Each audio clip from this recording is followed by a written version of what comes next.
अब यहाँ पे क्वेश्चन नंबर 16 को देखेंगे तो क्वेश्चन नंबर 16 बोला है there are an station on a railway line the number of kinds of ticket printed no return is 125 find the numbers of station. मतलब बोला क्या है कि एक रेलवे लाइन, ठीक है, और उसमें क्या है, वापसी नहीं छपे टिकटों की संख्या 105 है। मतलब 105 ऐसा टिकट है जिस पे छपा हुआ है वापसी नहीं, मतलब वापसी नहीं होगा, ठीक है। तो यहाँ पे लिखेंगे माना स्टेशनों की संख्या n है ना, यहाँ पे हो जाएगा माना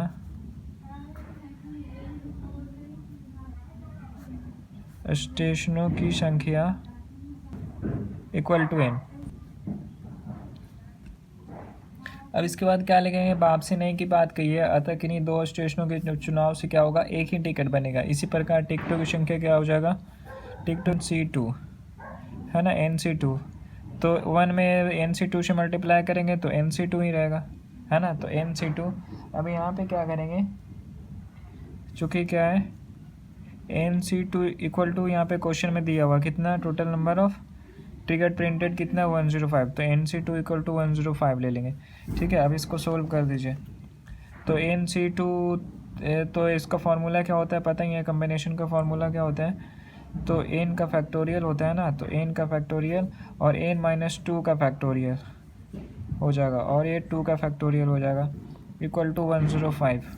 अब इसको सोल्व करेंगे तो क्या आएगा, देखिए n बड़ा है या n-2 दोनों में से जिसका वैल्यू बड़ा रहेगा उसको हम छोटा करते जाते हैं। तो n का फैक्टोरियल है ज़्यादा बड़ा है, क्योंकि इसमें -2 होगा तो छोटा ही होगा वैल्यू, तो n बड़ा है, तो इसलिए हम n को फिर क्या करेंगे, n और n-1 n-2 तक लेके जाएंगे, क्योंकि यहाँ पे n-2 है, तो इसलिए वो n को, n का जो वैल्यू है उसको हम एक एक कम कर देंगे। तो n में फिर -1 हुआ, फिर n में -2 हो गया, ठीक है।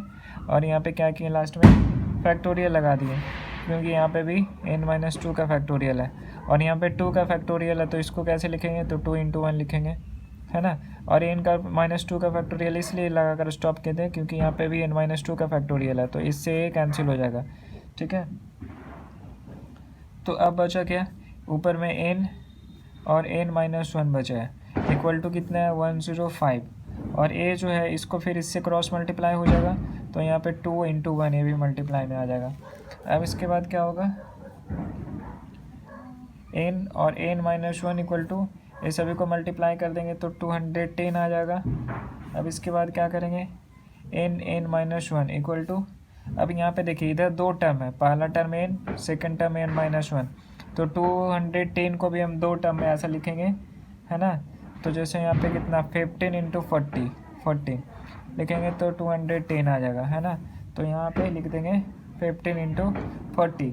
अब यहाँ पे क्या होगा, समान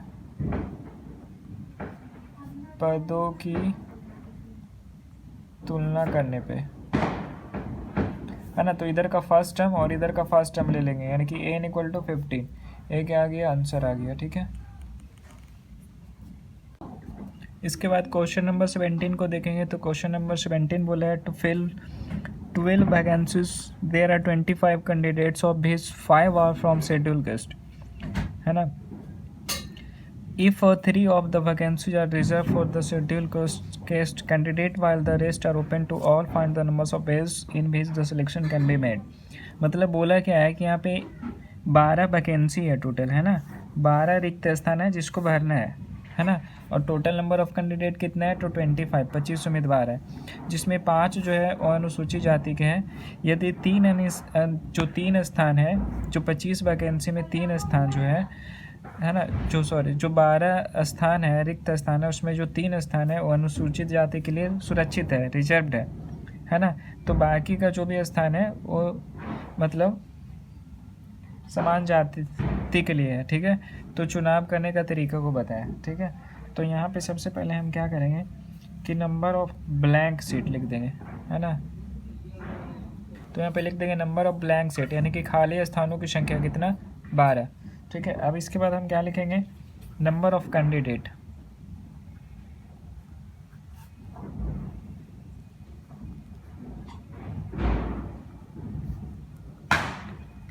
अब टोटल कैंडिडेट की संख्या कितना है, 25, 12 वैकेंसी है, यानी कि number of blank seat 12, number of total candidate 25, ठीक है, जिसमें 5 क्या है, 5 आर फ्रॉम शेड्यूल गेस्ट। तो यहाँ पे लिख देंगे नंबर ऑफ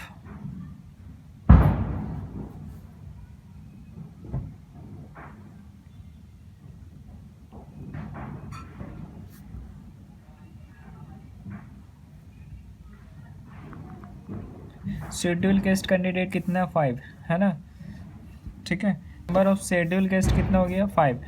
तो सो जनरल गेस्ट कितना हो जाएगा, number of general guest candidate.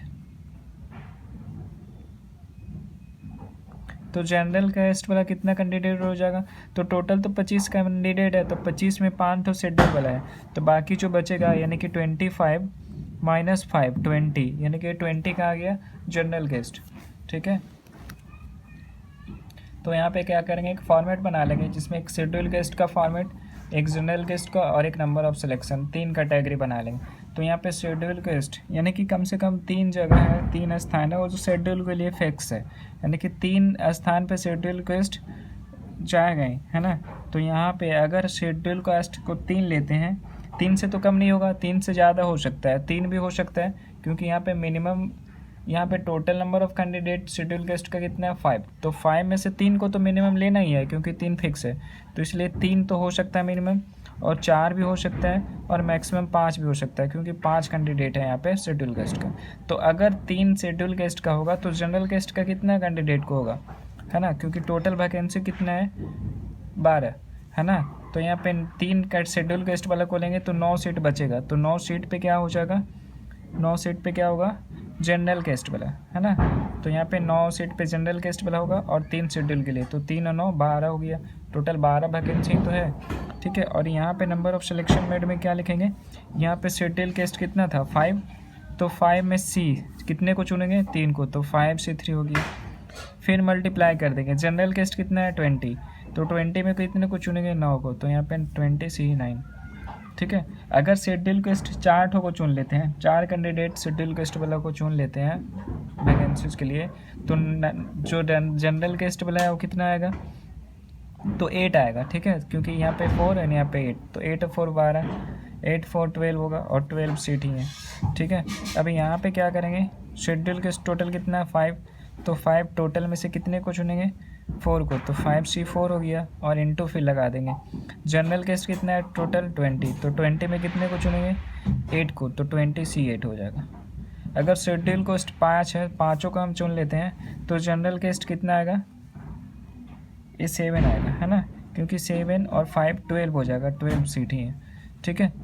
और यहाँ पे क्या करेंगे, टोटल शेड्यूल गेस्ट 5 है, तो 5 में से 5 को चुन लेंगे, तो 5C5, जनरल गेस्ट यहाँ पे 20 है, तो 20 में कितने को चुनना है, 7 को, तो 20C7 हो जाएगा। अब यहाँ पे सोल्व करके लिख लीजिए और फिर ऐड कर दीजिएगा।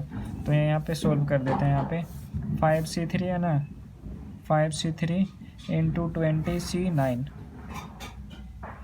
है ना। तो इसको सोल्व करेंगे तो कितना हो जाएगा, और सबको प्लस कर दीजिएगा, है ना। ये कितना है, 5C4 इंटू 20C8, फिर प्लस 5C5 इंटू 20C7, है ना। सभी को सोल्व करके क्या करेंगे, ऐड कर देंगे, तो हमारा आंसर निकल जाएगा, ठीक है। तो देखिए 5C3 है, तो क्या हो जाएगा, 5 का फैक्टोरियल, 5 माइनस 3 का फैक्टोरियल, यानी कि 2 का फैक्टोरियल हो जाएगा, और ये 3 का फैक्टोरियल होगा।